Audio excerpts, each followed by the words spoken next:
welcome back to another episode over here at the Dana Lee Project. Mandy and I are answering some questions these days.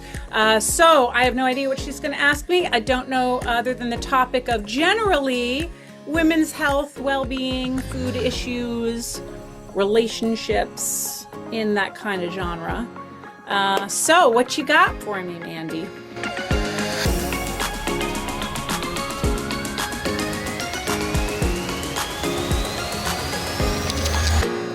I thought it would be fun for us to talk about rules that we used or did or thought were real and then realized that they were just stupid. Well, this is a good one. Yeah. Well, we're like, okay, so like I thought it would be fun since I'm a mom, all the fucked up mom shit that I thought was important. And now it's like my kids are all out of the house. I'm like, that's just so stupid. And I should have probably, well, you know what? It's actually perfect because I wrote down this question a long time ago and I was like, I should probably be prepared, but it's not fair to be prepared because you're not prepared. So Thank you. No, yeah. I'm not prepared. So it's all fair. Thank you. But okay, so rules for diet and exercise would be yours and mine would be rules for being a mom. Okay. Rules. Okay. Oh my gosh, I had so many rules, you guys. Because I was like identified as a perfectionist, and was like, wore that kind of like perfectionism as in striving for the best and kind of fell into that bucket of like type A personality. And interestingly enough, I don't know if I was like conditioned to just be that for a certain part of my life because now I can't identify with as much of it. Maybe it's a conscious part of really understanding that it's just didn't serve me like I thought it was going to serve me. Like being a perfectionist, doesn't that mean that you strive for better and you're always improving? Yes, until you're not. And then I found it that it was actually holding me back. So I started to like reorient and reframe a lot of things. So I don't even identify with a lot of that part of my life or part of who I was back then. But when I was in that type of seeing the world in that control, I was trying to control things. Some rules I had were I had to have breakfast because I had to break the fast, right? So that was part of like, that is the right thing to do. You're supposed to eat breakfast within 30 minutes of waking up in the morning. I've never heard that. I've never heard that one before. You're supposed to have breakfast within 30 minutes. Okay. Yeah. And also within 30 minutes, you're supposed to eat or consume protein or something within 30 minutes of a workout. Also similar. And both of those things, not fucking true. Like, no. Yeah. You can't like true for some people, but like your biological natural clock is very different than the clock on the wall. Right. It's not so structured and regimented that way. Like you're better off tuning in and breaking away from like setting your timer for 30 minutes and making sure you're consuming your protein shake after a workout within 30 minutes. Oh my God. Promise you, like Mandy, you lift with me, right? Yeah. You know that I'm like, we're continuously getting stronger with things, right? Oh yeah. I am not as concerned of my eating window after I work out. I'm pretty much naturally hungry, but I also want to shower. So I'm just like, all right, I'm going to shower, and I'll eat when I can eat. It's usually within an hour, but sometimes I'm not hungry right away. And it can be like closer to an hour and a half to 2 hours. And I'm fortunate that I have enough flexibility or I'll eat some of my lunch and then put the rest in the fridge. So I'm not like, if I'm not overly hungry, but I also know the structure of my day, like I'm going to eat a little something now just because I know when I'm back to back with clients later, I'm not going to be able to eat this healthy, good meal that I prepped earlier in the week for my lunch. Hmm. So I will eat some of it and then leave the rest in the fridge. I did that today, actually. I did that today. Um, so those rules of eating windows, yes. I I was like an honorary, proud, card carrying like follower of the rules with eating windows. The other thing with eating would be like eating 5 to 6 meals a day. Yeah. I still hear that rule touted to this Hmm. day by Yeah. trainers. And I thought it was because you had to continually run the furnace and you had Yep. to put That was it. fire in the furnace or something. Yeah, which is so crazy when you hear about like the complete, and I understand why you're so fucking confused. And whoever's listening to this Yeah. and on our conversation, I totally understand why it's confusing because then you hear intermittent fasting, where Yep. then you're supposed to have a wider eating window and you're supposed to like starve your cells because it gives them time to restore and regenerate without having food in your system. So you're like, so Yeah. which is Yeah. it? Uh-huh. And it's funny too because I would hear people say, "Oh my God, I feel great because I eat all day." And then other people are like, "I'm not hungry, but I'm forcing myself to eat." You know, Yes. when people would do that, Yep. and then the same thing with intermittent fasting. I hear people say, "Oh my gosh, I love it. I feel so much better. I I don't eat until blah blah blah time." And then the same thing is other people are like, "I'm so hungry. I can't do this anymore. I feel weak." Because everyone's Yep. different. Everybody is different. Yeah. And that is why I've come to terms with understanding I need to like break and disassemble all of that stuff to rebuild and figure out like what are my rules. Because I mean, it's like I'm not saying fuck all the rules for the rest of your life because as that in itself is a rule. Yeah. That's a rule. That's a rule. So don't Yep. like that's not even a thing, really. Yep. I do Right. believe we can thrive within our own rules for we set Mhm. for ourselves that really align with our values and align with the things that we really care about, our best mental well-being, emotional, physical, spiritual well-being, all those four things that you and I talk about all the time.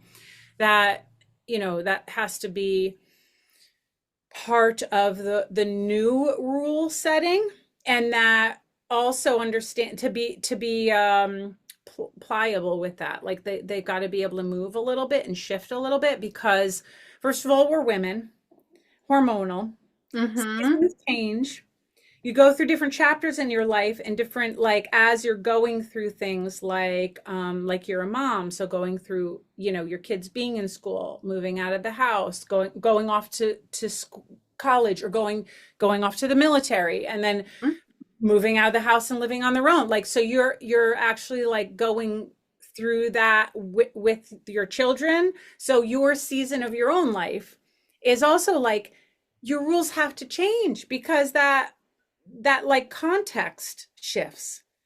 So if you can't adapt, and like honestly, it's one of the greatest skills that you can develop is being able to adapt, to be able Hmm. to not be so stringent to your rules, to be flexible with them.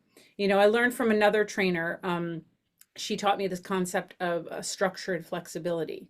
And I love that. I use that in so many areas of my week. It's Hmm. not just in my like workouts. I have my structured workouts, but also in like clients, right? In the mentorship, I have private sessions that are set up every single week, whether we're talking once a month or once a week, or depending on the program that you're in. And I love the freedom and the flexibility that I have with that. So there is an agreement about frequency, but then there's also like, let's be as flexible as we can with each other, because the most important thing is that you're consistent with that communication, that appointment, whatever it is. Hmm. So the flexibility in the rules. Hmm. Um, what other rules? Oh my God, I had so many. I mean, some of it was like I had to exercise at least 60 minutes. I mean, anything less than 60 minutes just was like, well, that's a waste or it didn't count. Yes, I know that one. Yeah. And Yep. like, wait, what? Like, totally busting my ass for like 50 minutes doesn't count. Doesn't count. Doesn't count. Has to be a full hour. Uh-huh. And the little calorie counter on the machine that you're doing, you ever do that Oh, too, where you're like, oh, wait, I haven't gotten to 500 calories yet, or whatever, how many calories. It's like, it doesn't count until I get to that yeah, on right, the machine. The exactly. machine knows exactly how many calories I'm burning, apparently. No. No, it's so arbitrary.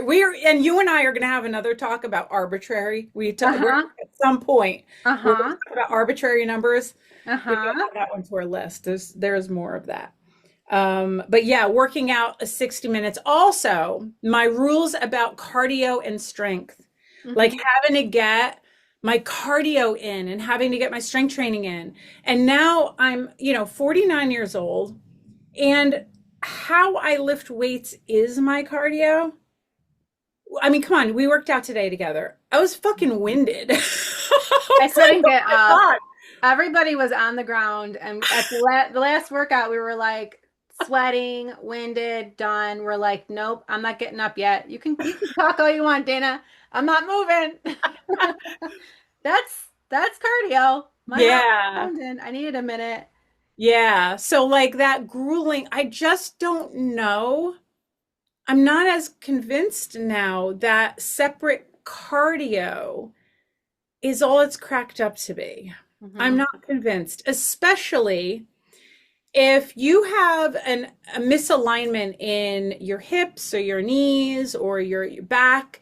Think about whatever cardio you're doing is repetitious over and over and over. So you have some misalignment or some weakness going on that could be addressed by strength training, by the way. And you get on an elliptical and you're just going to like have at it. Or you get on a bicycle or you get on the treadmill. But that imbalance, it's almost like you're training your body to compensate for that imbalance and not actually addressing it, which causes wear and tear and breakdown. So then, like, more knee issues. And so I'm not all convinced that cardio is all it's cracked up to be, you Cardio know? feels good though. And that's the thing. It's like if you're doing it because it feels good to get outside and go for a bike ride, or if you've had a really stressful day and you really just want to like just zone out and go on the treadmill and watch Real Housewives just to de-stress, do it. There's nothing wrong with it. Yes, 100%. I'm glad you said that because the next thing I was going to talk about with rules is that my rule had to be about calorie burning in as far Right. as cardio is concerned, Yes. instead of it being about fun and enjoyment. So, like, I can hike and I love to walk, and I do like to ride my bike, but where I live, it's not very safe to ride. You've been in these parts of Jersey. We don't really have proper bike lanes. It's like you're always taking your life into your own hands anytime you go out on your bicycle. But And you think, you take your life in your own hands when you drive your car around New I know, Jersey. that's true. That's true. That's I don't true. like to drive. Dina drives and I hold on to the car. Like, you just go. We're gonna get there, I think. That is why my Jeep has an oh shit handle. See that handle that's hanging? Yeah. That's like a legitimate handle. Yeah.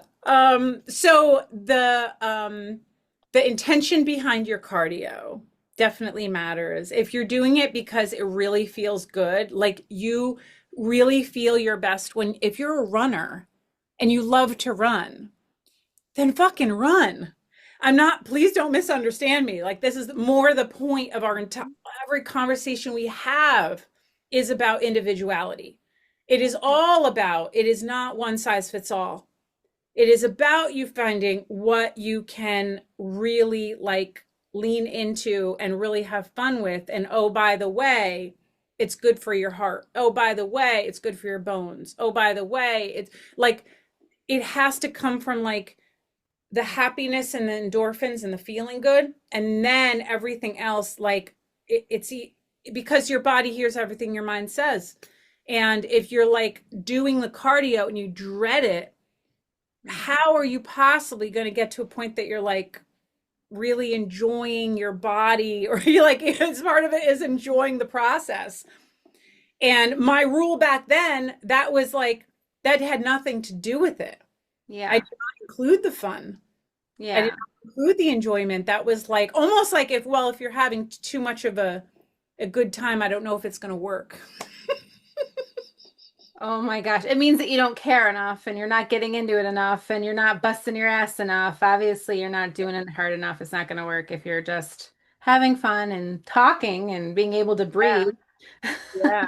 Yeah. Which luckily, because with teaching and like becoming a kickboxing instructor and teaching spin and really putting my playlist together and having a lot of fun with that and having so much camaraderie around that within my classes, I definitely lightened up about my attitude about exercise because I could see other people like really looking forward to it and wanting to be there and then creating friendships and wanting to sit next to each other and reserve my bike for me and they were like want to, so I could start to see above and beyond the benefits of just like the exercise and that kind of pulled me out of like the seriousness of it, you know, Hmm. and get more enjoyment of it. So it was quite a process for me to Hmm. like really understand that, equate Yeah. exercise with something I enjoy doing, Mhm.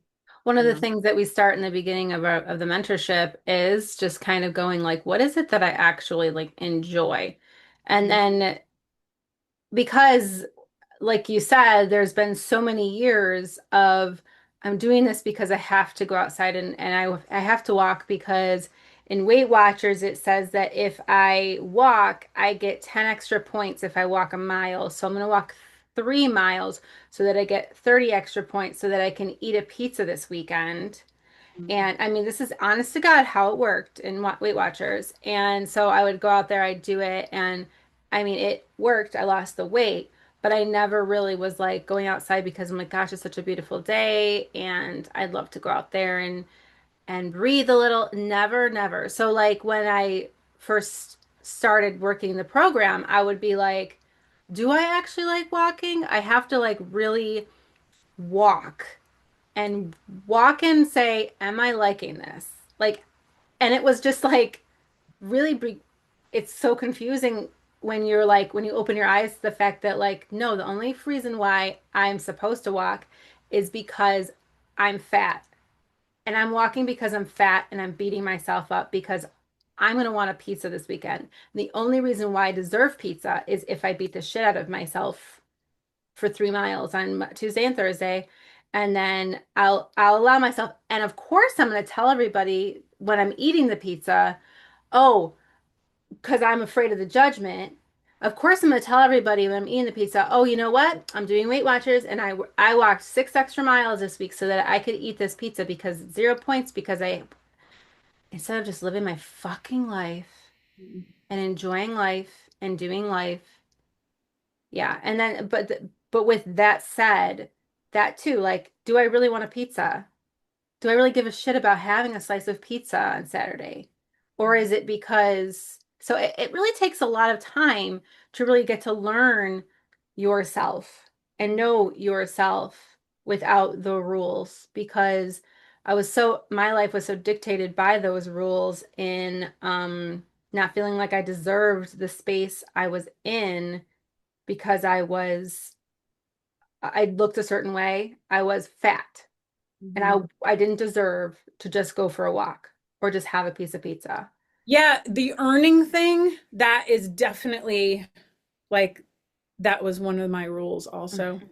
So I'm Yeah. glad you brought that up because legitimately felt like I had to either pre-earn or burn off. Hmm. And that absolutely set up my messed up relationship with food is just like you're saying, do I even want the pizza? It's like, oh, but I deserve to have the pizza. But is that what I really want right now? Or is it just like I'm so conditioned to like that's the bad food that I've earned? Yeah. I don't even know if I want it. Like, Mhm. oh my God, it's such a mind fuck. It is such a mind fuck. So one of the things I had to work on, and we certainly talk about this in the mentorship, is figuring out how do I separate. Now I'm not saying that this isn't science, calories in, calories out. Yeah. Okay. Yeah. However, it's not helpful. You can know it and it's not helpful. It actually will create complications because of the mental component and the emotional component. So I had to separate out. And so like today, for example, I did get out for a walk, but I only did two loops, but I'm just saying that as part of like what we're talking about. Mm-hmm. I feel that those two loops I did was enough. The old me would have been like, "Oh no, my rule is four loops. If I can't going back to the like minimum 60 minutes or whatever it is, Yeah. minimum 1 mile, minimum 500 calories, whatever that mark is, right? Now that's not how I look at my day. It strangely feels like fall today. It does here too. I saw you post that. You're like, "Oh my God, Jim's gonna be like pulling out the cinnamon candles." He loves cinnamon candles. It's like his obsession. We're going to be doing like a fire pit soon. I'm Uh-huh. like, oh my God, it feels like the fall. It's Yeah. gorgeous. I mean, I'm not quite ready for summer. I mean, I still have a beach It's day. I don't care. August. It's It is August August. as we're recording this. However, the humidity has lifted. It is so beautiful out that I was like, and I went for like my breast scan this morning, and ultrasound, just like, Yeah. felt stuff, nothing to be concerned about, but just a regular. And I got back and I was like, got back a little early, and I'm like, okay, I had a couple other things to handle, but I'm like, I'm gonna get out there and do two loops because it makes me feel good. Yeah. It To get grounds fresh you. air, it grounds me. I'm Mhm. listening to an audiobook I really love. I'm really enjoying. It's like nourishment for my brain and my soul on so many levels. So I let that be enough. It's not that I'm like, oh, why even bother? That's like my old rule setting would absolutely be. Well, if you can't do four loops, don't do any because that's not enough. Mhm. But then that gets to the root of my belief of nothing you do is ever good enough. I'm Mhm. not enough. La, la, la, la, la, la. So once I really understood that underlying root to so many things, I could pull that thread and then unravel and start to like rebuild all of my rules, Yeah. with them. Yeah. Oh, so me. Yeah. Yeah. Because I Me, could go on mom. and on about rules. Trust me, Yeah. there's So probably I'm a gonna day. tell you a mom rule Mhm. for all the moms out there. I feel like I'm gonna say we don't care, like the we don't care lady. For all the moms out there, my kids are all out of the house. I'm an empty nester I've been an empty nester for about 2 months now, and it's quite a change. It's really a change because I I loved being a mom, and my family would know, and you know, that was something that I really enjoyed. Not everyone likes it. Not everyone likes being a stay-at-home mom. I freaking loved it. I'm a at the core, I'm an activities person. I love doing activities and doing crafts, and my nieces are spoiled because of it. So with that said, the rule that I wish I had figured out a lot farther along than I did. And I actually learned this when my son joined Boy Scouts. He was in middle school, and I learned from the Boy Scout leader. He looked me in the eye and he said, "Mandy, I want you to do anything for him. He's going to do it himself." Now, he was packing for like a week, and he was in middle school. If you know any middle school boys, I was petrified. I'm like, I can't pack for him. And he goes, if you pack for him, I'll know you packed for him too. He's because he won't know where anything is in his bag because mom packed it for him. He'll be searching for his stuff. But if he packs it himself, he'll know where everything is. Oh my God. He hated that week. No, he didn't hate that week. He had a great time that week. But there were things that he forgot. And he lived through it. And I was like, oh, okay. And then I started going, shit. And then he came back and I said, so how'd you do? How'd you do with your packing? Because, I was worried that he was not going to have clean underwear. And he's like, well, I forgot. I think he said he forgot his pillow or something like that. And he ended up using a t-shirt because he's like, they don't give you extra t-shirts. He's like, but I will never forget my pillow ever again, mom. I'll never forget. He never forgot things. Like he knows, he remembers to bring things because he has to do with the consequences. And that taught him to do so much for himself that I like put that into everything in my life for my kids. Mm. I'm not responsible for you. If you forgot your homework, you have to deal with the consequences. Yeah, I so right, don't we don't care talk about about you get in the car and bring it to him. If absolutely. you, I'm not responsible for my kids. Now, other moms out there probably think that I'm a terrible abusive parent because I mean, it's not like I'm like, oh, I made him, sleep on the floor. Like he was fine. He was fine. He was cared for. And, he didn't just pack like, he had all of his necessities and he still has all of his necessities and he is loved. And obviously he's out on his own at 18. He comes home to do his laundry. But I mean, he's very self-sufficient because I learned to let go and let him fail. I always tell my sister that give them the opportunity to fail because then they'll learn from their own failures. And that was huge. And like just like now it's like back to school and I see all these things on back to school and oh, I have to make sure I get them brand new sneakers, brand new clothes for the first day of school, brand new book bag, all the things. And I was like, after a while, I actually stopped and I asked my son, I'm like, do you want new clothes for back to school? And he's like, I'm good actually. I don't really need anything. I might need a new book bag. I was like, okay, I don't Wow. fucking need to get all those things. I put that pressure on myself because I thought I was supposed to. This is the rule. I'm a good mom. I get a label and I label all his things. How about he labels his own shit? It's Hmm. so funny, the silly things that like I thought I had to do as a mom. And I wish it was like some people will never figure that out because like I know I see people on Facebook like, what does my son need for the first day of college? And I'm like, don't you think he knows what he needs for his first day of college? I'm sure he got a list. Yeah. You know what I mean? Like those kinds of things are just Yeah. like, anyways, go ahead. I'm sorry, you're gonna say something. Yeah, well, the responsible for you versus responsible to you. I mean, we talk about that in the mentorship even. There's a whole module that covers personal responsibility. Being responsible like me as the trainer. Okay, so I'm not a mom, but I do run a business and have clients. I am responsible to my clients. I am not responsible for my clients. And to the point that you're saying, if I did everything for you, it would be disaster. Hmm. It would be, it's codependent. You never feel the confidence to fly from the nest and like not need me and be empowered to make your own decisions and all those things. So it can be very uncomfortable to let your kids like fail or forget Yeah. things.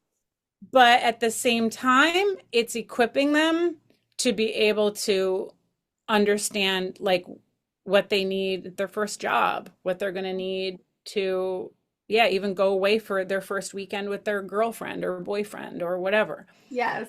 Oh, it's like be able to like preemptively think ahead. And Hmm. if you keep doing for them, they're never going to train Yeah. themselves to see that and understand that. Yeah. Yeah. Yeah. So that's my big rule that I'm like, nope, I'm not responsible for you guys. You're Mm, responsible for yourself. And they are really self-sufficient kids. yeah. They're good kids. I would say like Harrison is like the most like I raised him for like during the school year. My two other boys, James and Marcus, stay with their mom during the school year and they live in Florida and then they would spend the summers with us. But when we did things, I would say to them, I'm like, okay, guys, go get your book bags because I always had them bring like their own snacks and stuff. So like, go get your book bags. We're gonna go for the day. Get a couple snacks, a couple bottles of water, throw them in your book bag, and we're leaving. And I didn't do it for them. And it made things so much easier. And they liked it too. It made things like, okay, so, and then when I would like do laundry, I always see like parents go, oh my God, I got all this laundry to do. I'm like, first of all, those kids are not going to keep their laundry folded. Second of all, like they're not going to make sure that it's neat. They're looking through don't fold their laundry.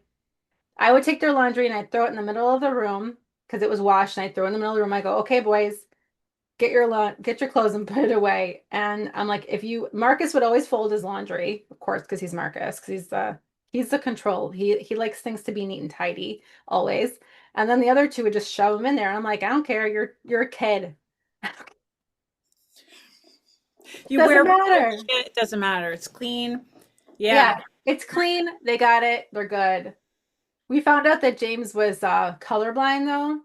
And because of I would be like, okay, guys, go get dressed. And like the boys would come out looking normal, and Mark and James would come out with like fluorescent green pants and a fluorescent orange shirt. And I'm like, what is happening here? And then after a while, I was like, I thought he was just being like having fun with me, but then I realized I think he might be colorblind, and turned out he was colorblind. Ah, He was. Is that funny? that Yeah. is. Let your kids dress themselves. You'll find out they might be colorblind. Oh, Yep. uh, So that's my big question for the day. Rules we don't need. I love it. Bullshit rules. Yep. Yep. So we love to hear from you guys. What are some Definitely. rules you, as either this far along in your life, as a woman, learning in diet culture, or, your own body with exercise? Is there some rule that you have given up, broken away from, and redefined a new rule for yourself? Or in the parameter, and or we'd love to hear both if you're a mother also, and some rule that you thought, well, this is being a good mom, and and then realize like, oh, it's not what I thought, and now this rule is actually more empowering and freeing for both me as a mother and for my children. We're very curious. We'd love to hear from you guys. Comment below or tag us on social media. All right.